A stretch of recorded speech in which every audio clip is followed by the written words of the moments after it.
기원합니다. 예, 오늘은 예수의 이름으로라는 주제를 가지고 같이 말씀 생각해 보겠습니다.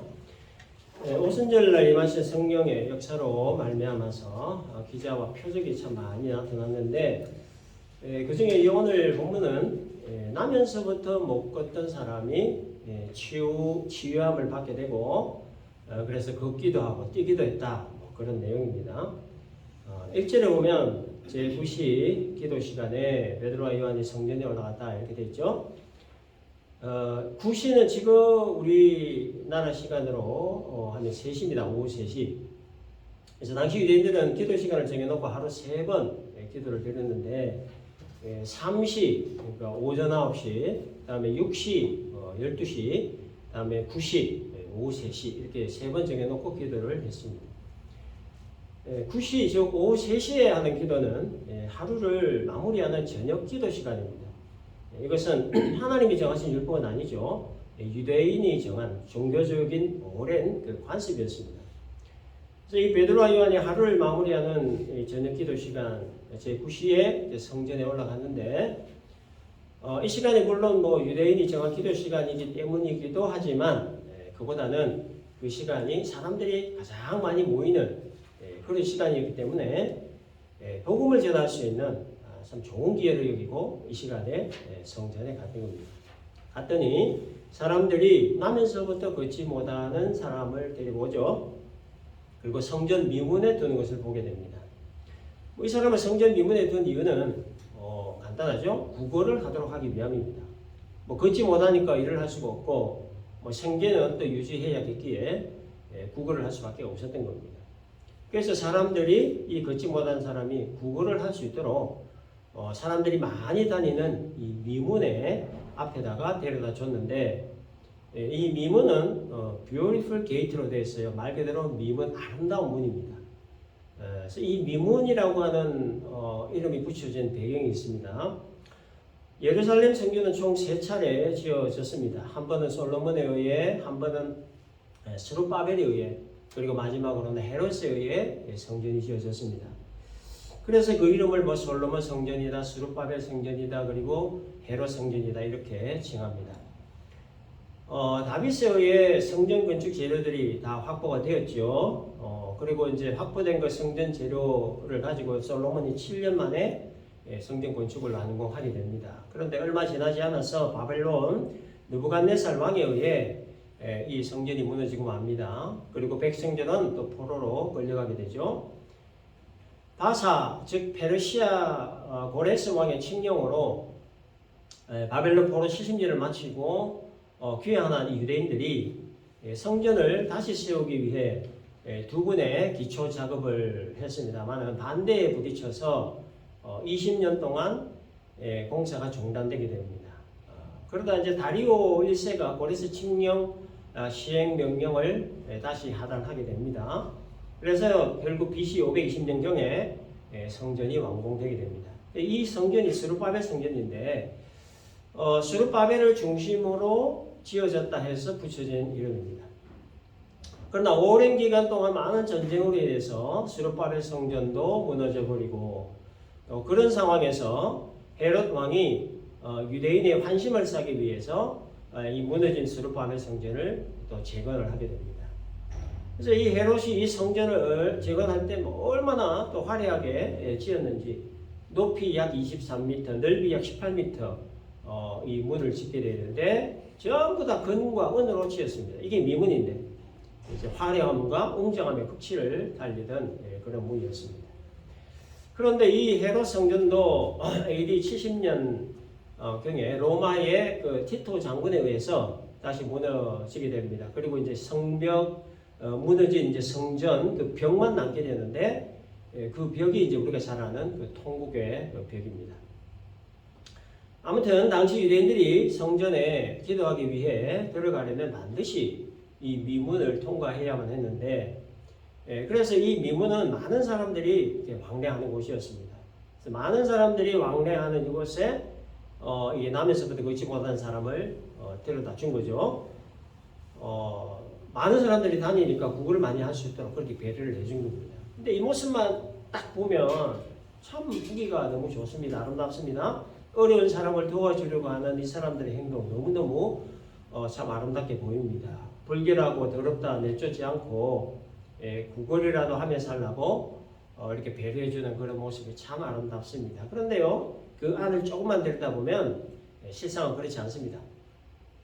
당시의 유대인들은 어렵고 힘든 사람 돕는 일을 큰 덕목으로 여겼습니다. 그래서 장애인에게 동전 하나 던져주는 것을 자신의 그 덕을 쌓는 것으로 그렇게 믿었습니다.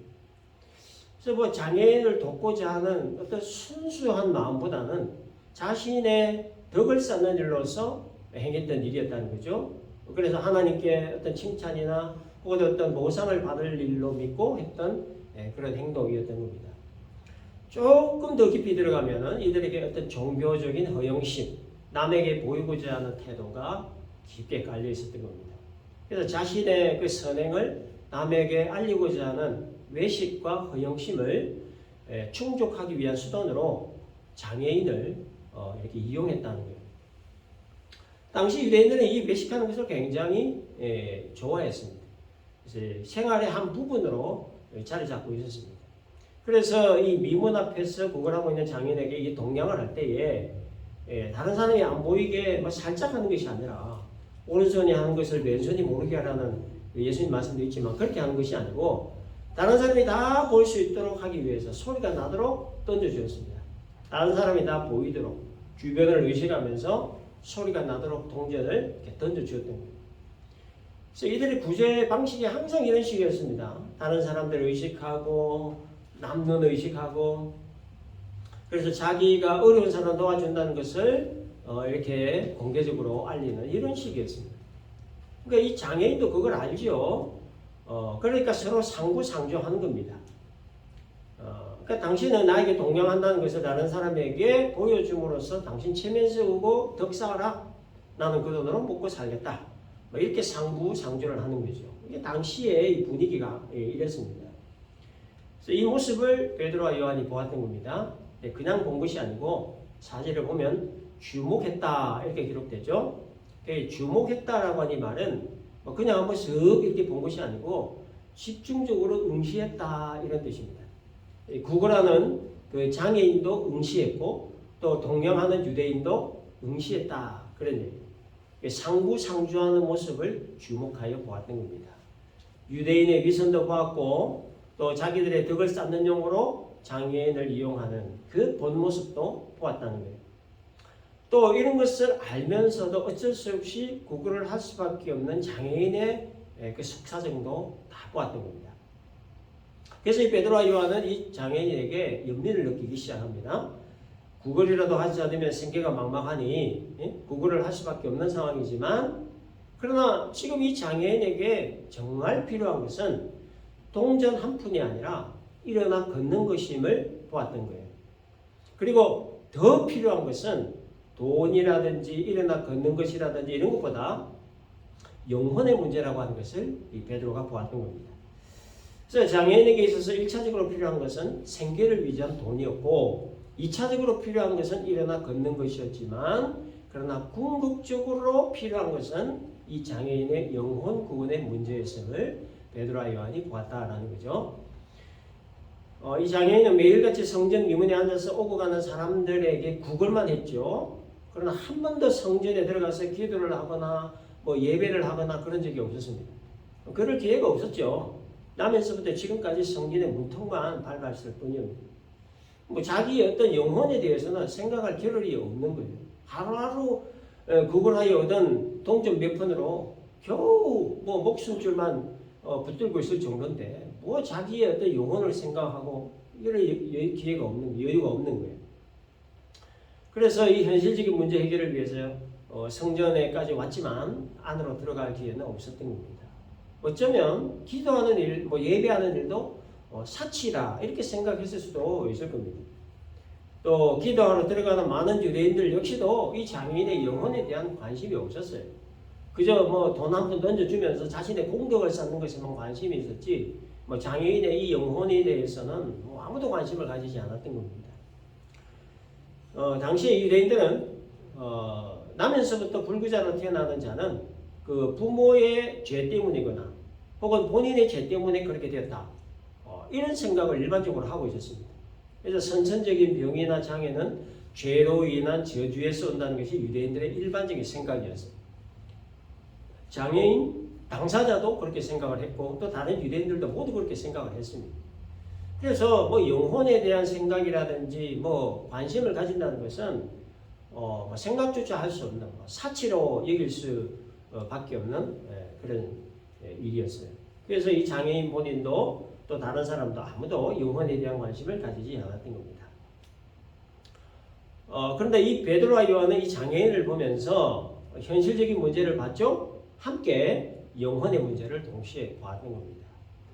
생계를 유지하기 위해 구걸하는 일보다 더 중요한 일은 일어나 걷는 것이고 일어나 걷는 것보다 더 중요한 일은 영혼 구원받는 일임을 이 베드로 요한이 보았던 거죠. 그래서 베드로와 요한은 장애인에게 우리를 보라 이렇게 얘기했습니다. 그러니까 이 장애인은 자기를 보라 하니까 혹시 자기에게 동전나무잎이라도 던져줄까? 뭐 이런 생각을 하면서 바라봤습니다. 그때 베드로가 뭐라 얘기합니까? 은과 금은 내게 없거니와 내게 있는 이것을 내게 주노니 나사렛 예수 그리스도 이름으로 일어나 걸어라 하고는 손을 잡아 일으켜서 이렇게 걷게 했죠. 그랬더니 나면서부터 걷지 못했던 사람이 벌떡 일어나서 걷기도 하고 또 뛰기도 하게 되는 기적이 일어났습니다. 한 번도 걸어본 적이 없었던 불구자가 일어나 걸으라라고 하는 이 말 한마디에 벌떡 일어나서 걷고 뛸 수 있는 기적이 발생한 겁니다.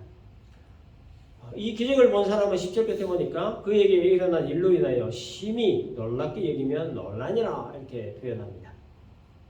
이 상황을 지금 무슨 말로 표현을 할 수 있겠습니까? 누가 어떻게 설명할 수 있겠습니까? 뭐 논리적으로, 과학적으로 뭐 누가 어떻게 증명할 수 있겠냐는 거예요. 그저 놀랍고 신비할 따름이고, 그래서 입을 다물지 못하는 거예요. 뭐 충격 그 자체인 겁니다. 뭐 후천적인 질병이나 혹 사고로 뭐 두 다리를 못 쓰게 된 것도 아니고, 나면서부터 출생하면서부터 걷지 못했던 사람이었는데, 그래서 평생을 구걸만 하며 살았는데. 그리고 조금 전만 해도 앉아서 구걸하는 모습을 봤는데 지금 이 사람이 일어나서 뭐 걷기도 하고 뛰기도 하니까 얼마나 충격이겠습니까? 뭐 형언할 수 없는 놀라움과 두려움이 이 기적을 본 모든 사람에게 임했다라고 하는 것이 오늘 본문의 이야기입니다. 간단한 이야기죠. 그래서 우리가 이 오늘 본문을 통해서 우리가 좀 생각해보고 좀 배워야 될 영적인 교훈 한 가지가 있습니다. 그거는 인생의 문제는 빵의 문제가 아니라 영혼의 문제다라는 겁니다. 이 장애인이 성전 미문에 앉아 구걸을 했던 가장 큰 목적은 뭐였습니까? 빵을 구하는 거였죠. 빵을 구하는 거. 스스로 일을 할 수 없는 상황이 있기 때문에 구걸이라도 해서 이 빵을 얻어야만 했습니다. 구걸한 돈으로 빵을 사서 먹어야 목숨을 유지할 수 있기 때문이에요. 그래서 이 장애인의 생각 속에는 온통 이 빵으로 가득 차 있었습니다. 그래서 베드로와 요한이 이 사람을 향해 우리를 보라라고 했을 때 아까 말씀드린 대로 그가 그들에게서 무엇을 얻을까 바라보고는 5절에 기록되어 있죠. 우리를 보라고 하니까 뭐 한 푼 줄라나 보다 이런 기대를 보고 가지고 봤다는 거예요. 근데 베드로는 응가 그럼 내게 없다. 나는 네한테 던져줄 돈이 없다. 딱 잘라 얘기를 합니다. 이 말은 뭐 돈이 실제로 없다 그런 뜻이 아니죠. 돈보다 더 중요한 것이 있다 하는 것을 암시했던 말이었어요. 빵 하나 사 먹고 한 끼 식사 때우고 하루를 더 연명하기 위해 동전 한 푼 던져주는 거 이 중요한 일이겠지만 그러나 이것이 이 사람의 그 어떤 당면한 문제를 해결해 주는 것이 아니다 하는 것을 암시적으로 표현했던 말이었습니다. 그래서 여러분 우리 예수님 왜 오셨습니까? 예수님 빵 주시기 오신 분이 아니죠. 당면한 우리의 현실적인 문제를 해결해 주시는 것이 예수님 오심의 본질적인 목적이 아니라고 하는 겁니다. 물론 예수님께서 뭐 병자들을 고쳐주시고 배고픈 자에게 빵도 나눠주시기도 하셨지만 그거는 예수님 오심의 본질적인 목적 실현을 위한 하나의 수단이었지 병자 고치고 빵 주는 것이 예수님 오심의 본질적 목적은 아니라고 하는 겁니다. 예수님 오신 그 본질적 목적에 대해서 마가복음 10장 45절에서는 이렇게 말씀합니다. 인자에 온 것은 섬김을 받으려 함이 아니라 도리어 섬기려 하고 자기 목숨을 많은 사람의 대속물로 주려 함이니라. 그 다음에 누가복음 19장 10절에 보면 인자에 온 것은 잃어버린 자를 찾아 구원하려 함이니라 그랬습니다. 예수께서 오신 본질적인 목적은 뭡니까? 영혼 구원을 위해 대속물이 되시는 것이다. 이렇게 말씀하시죠.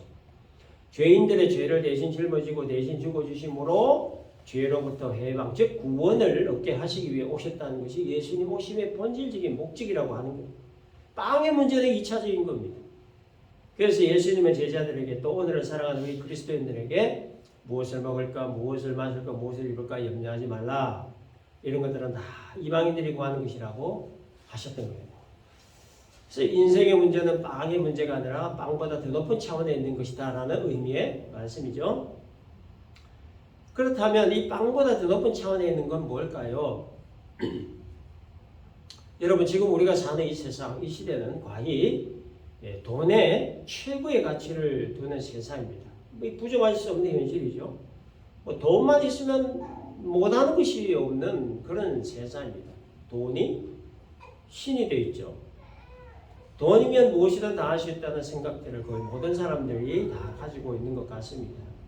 그래서 돈이 좀 있다 싶으면 목이든 뭐 어깨든 뭐 어디든지 힘이 들어가게 되는 거예요. 그런데 누가복음 12장에 보면요, 그 어리석은 부자에 관한 비유의 말씀이 나옵니다. 잘 아시죠? 한 부자가 있는데 밭에서 소출한 곡식이 너무 많아 쌓아놓을 곳이 부족했습니다. 그래서 더 큰 곡간을 지어서 자기의 소출을 쌓아두고 자기 영혼에게 이렇게 말합니다. 여러 해 쓸 물건을 많이 쌓아두었으니 평안히 쉬고 먹고 마시고 즐기자. 그 말을 들으신 하나님께서 무슨 말씀을 하셨느냐? 어리석은 자야, 오늘 밤 내 영혼을 도로 찾으리니 그러면 네 준비한 것이 누구의 것이 되겠느냐? 누가복음 12장 20절의 말씀입니다. 이 부자에게 있어서 최고의 가치는 풍성한 소출, 즉 돈이었어요. 근데 하나님에게 있어서 최고의 가치는 뭐라고 합니까? 영혼이라고 하는 거예요. 돈과 영혼, 어느 것이 더 높은 차원의 가치가 있느냐라고 하는 겁니다. 예수님께서 항상 포커스를 맞추신 것은 뭐였습니까? 사람의 영혼이에요. 그리고 하나님 나라였습니다. 그래서 40일 금식하시는 예수님께 찾아온 마귀가 돌로 떡을 만들라라고 말을 했을 때 예수님이 하셨던 말씀이 뭐였죠? 사람이 떡으로만 살 것이 아니요 하나님의 입으로부터 나오는 모든 말씀으로 살 것이라. 이 말씀은 신명기 8장 3절의 말씀을 인용하신 말씀이었습니다. 그래서 신명기 8장에 있는 전체 말씀은 이스라엘 백성들을 40년 동안 광야길을 걷게 하신 이유와 목적에 대해서 하신 말씀인데 그 핵심적인 말씀이 바로 이겁니다. 사람이 떡만 가지고 사는 게 아니라 여호와 입에서 나오는 말씀으로 사는 것이다. 예수께서 마귀의 시험에 이 말씀을 인용하신 이유가 바로 이것이었습니다. 그 인생의 문제는 빵의 문제가 아니라는 것을 말씀하시기 위해 하셨던 말씀이었다는 거예요. 육신의 배부름을 주는 빵 굉장히 중요하고 필요합니다만은 그러나 예수께서 오신 목적은 본질적인 목적은 영혼의 배부름을 주는 빵을 주시기 위해 오셨다는 거죠. 그래서 예수님께서 자신을 나는 생명의 떡이다 이렇게 말씀을 하셨던 겁니다. 요한복음 6장 48절에 보면 내가 곧 생명의 떡이니라 너희 조상들은 광야에서 만나를 먹었어도 죽었거니와 이는 하늘에서 내려오는 떡이니 사람으로 하여금 먹고 죽지 아니하게 하는 것이라. 나는 하늘에서 내려온 살아있는 떡이니 사람이 이 떡을 먹으면 영생하리라. 내가 줄 떡은 그 세상의 생명을 위한 내 살이니라 하시니라. 육신의 배부름을 위한 빵은 일시적 배부름을 줄 수 있고 또 일시적인 생명 영장은 할 수 있지만 그러나 또다시 배고픔을 느끼게 하고 그리고 그 배를 채우지 않으면 결국 육신의 생명이 끝이 나지만 그러나 예수님이 주시는 이 생명의 빵은 영혼을 배부르게 하는 빵이므로 영혼을 영원히 살게 하는 빵이다라는 거예요. 그 생명의 빵을 주시기 위해서 예수께서 오셨다는 겁니다. 여러분 오늘날 세상이 참 많이 각박하죠. 참 살기 힘든 그런 세상이 점점 되어가고 있습니다. 이유가 뭐겠습니까? 여러 가지 이유가 있겠지만 본질적인 이유를 들여다보면요. 더 많이 먹겠다고, 더 좋은 거 먹겠다고, 더 많이 가지겠다고 싸우는 빵 때문이 아닌가 싶습니다. 근데 이 빵은 우리가 아무리 먹어도 배가 고픈 빵이죠. 아무리 먹어도 배부르지 않는 빵입니다. 일시적으로만 배불러. 또 먹는 만큼 없어지는 빵입니다. 그래서 이 빵을 채우기 위해서 몸부림치고 다투고 싸우고 전쟁까지 하는 거예요. 그 영혼의 배부름이 없기 때문입니다. 육신의 배만 채우려고 하기 때문이에요. 그래서 아무리 많이 먹고 아무리 참고 가득히 쌓아도 만족이 없는 겁니다. 오히려 허기만 더지게 되고 더 간증만 나게 되는 겁니다. 베드로와 요한은 지금 이 장애인에게 육신의 배를 부르게 하는 빵은 자기들에게 없다고 잘라 얘기했습니다. 뭐 없어서 없다고 한 말이 아니죠. 지금 이 사람에게 필요한 것은 육신의 배를 부르게 하는 그 빵이 아니라 영혼의 배부름을 위한 빵이 필요하다는 것을 말하기 위해서였습니다. 그래서 은과 금은 내게 없다. 그러나 나에게 있는 것을 내게 주겠다 하면서 뭘 줬습니까? 예수의 이름을 줬던 거예요. 나사렛 예수 그리스도의 이름으로 걸어라. 나면서부터 한 번도 걷지 못했던 이 사람에게 정말 필요한 것은 금도 아니고 은도 아닌 일어나 걷는 것이고 또 더 중요한 것은 하나님을 만나는 일이었습니다. 일어나 걸을 수 있게 해주시는 분, 하나님을 만나게 해주시는 분, 그분이 바로 예수 그리스도라는 거죠. 예수의 이름으로만이 발목에 힘을 줄 수 있고 예수의 이름으로만이 일어나 걸을 수 있고 예수의 이름으로만이 새로운 생명을 줄 수 있고 예수의 이름으로만이 하나님을 만날 수 있게 된다는 거예요. 그래서 베드로는 빵 대신에 예수의 이름을 주었던 겁니다. 여러분, 이 장애인에게 있어서 현실적인 문제가 뭡니까? 걷지 못하는 거였죠. 본질적인 문제는 뭡니까? 하나님을 알지 못했다는 겁니다. 걷지 못하는 현실적인 문제도 참 심각하고 비참한 문제이긴 하지만 그런데 더 비참하고 심각한 문제는 하나님을 알지 못했다는 거예요. 하나님을 알지 못했다는 것보다도 더 비참하고 심각한 문제는 뭐냐? 하나님을 알지 못하는 것이 인생의 본질적인 문제라는 것을 인식하지 못한다는 거예요. 구걸하는 인생, 걷지 못하는 인생이 참 비참하고 심각한 문제 분명 맞지만 하나님을 알지 못한다라고 하는 것이 더 비참하고 심각한 문제였다는 거예요. 이 장애인은 나면서부터 지금까지 매일같이 성전에 와서 그 미문 앞에 앉아서 구걸만 했지 한 번도 성전 안으로 들어간 적이 없습니다. 그저 하루하루 구걸하며 얻은 돈으로 연명만 해갈 뿐이었습니다.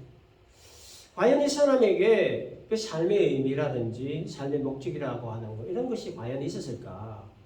뭐 혼자서는 아무 데도 갈 수가 없고 구걸하는 장소마저도 다른 사람의 도움이 있어야만 갈 수가 있고 무엇 하나 제대로 할 수 있는 것이 아무것도 없었습니다.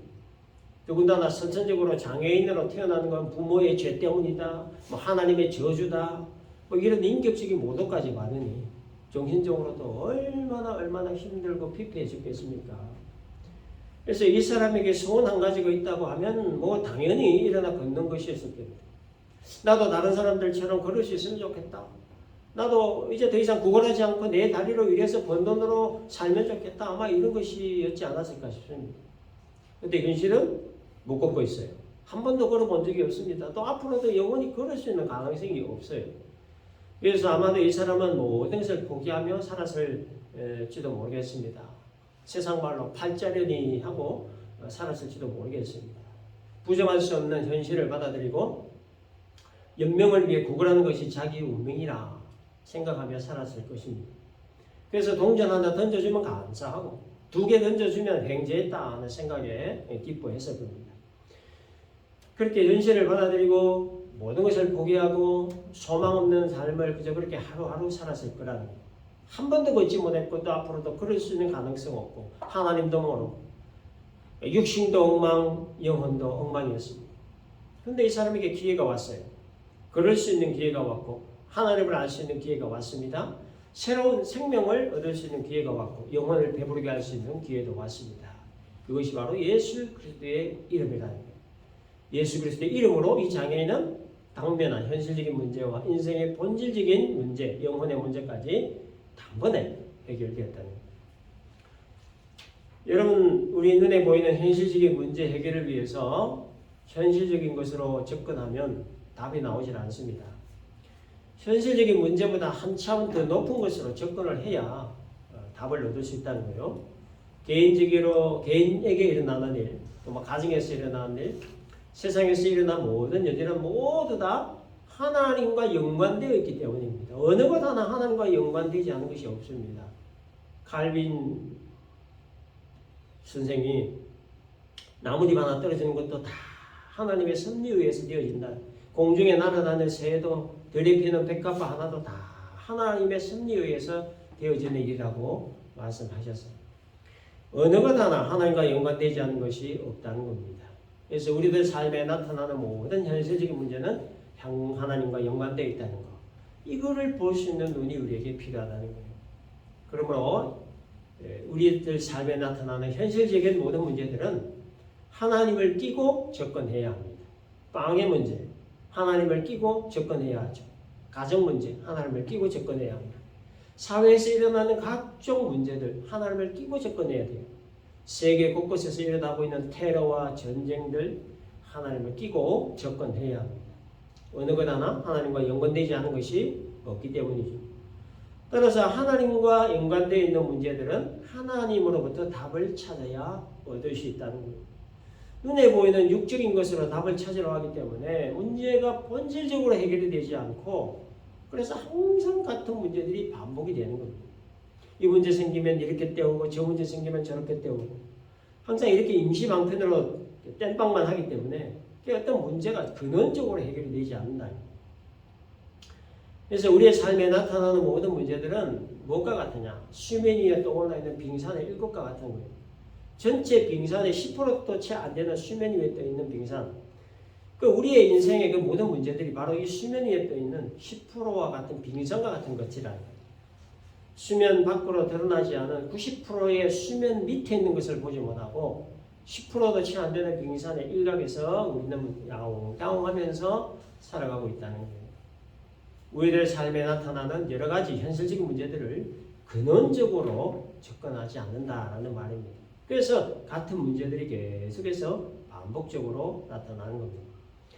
그러므로 우리들의 삶에 나타나는 여러 가지 이 현실적인 문제들은 인간의 생사화복을 주장하시는 하나님, 흥망성쇠를 주관하시는 하나님, 인생의 근원이신 하나님께 접근해야 된다는 거예요. 우리에게 닥치는 여러 가지 현실적인 문제를 현실적인 것으로 접근할 것이 아니고 인생의 본질이시고 근원이신 하나님을 통해야 접근해야 합니다. 거기에 답이 있기 때문이에요. 모든 인생의 본질적인 문제 해결이 하나님께 있기 때문입니다.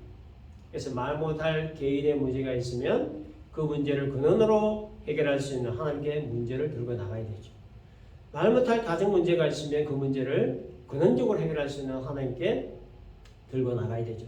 직장 문제, 인간관계의 문제, 신앙적인 문제, 인생에서 모든 문제들을 근원적으로 해결할 수 있는 하나님께 그 문제를 들고 나가야 되는 하나님께 답이 있기 때문입니다. 하나님이 주신 예수의 이름, 예수의 이름에 모든 답이 있다라는 거예요. 베드로와 요한은 나면서부터 걷지 못했던 이 장애인의 문제를 빵으로 접근하지 않았습니다. 이 장애인의 문제는 빵 문제가 아니라 영혼의 문제임을 알았기 때문이었습니다. 그래서 베드로는 예수의 이름을 이에게 주었던 겁니다. 예수의 이름만이 본질적인 문제를 해결할 수 있는 유일한 능력이 됨을 알았기 때문입니다. 예수의 이름만이 유일한 해답이었기 때문이었습니다. 그리고 예수의 이름을 받은 이 장애인은 결국 현실적인 문제를 해결받았어요. 그리고 인생의 본질적인 문제, 영혼의 문제 또한 단번에 해결을 받을 수 있게 되었습니다. 이것은 오늘 살아가는 저와 여러분들의 모든 인생 문제의 유일한 해답이 오직 예수님께 있다 하는 것을 의미하는 말이죠. 그러므로 우리의 인생을 금과 은으로 접근할 것이 아니라 빵으로 접근할 것이 아니라 예수의 이름으로 접근해야 합니다.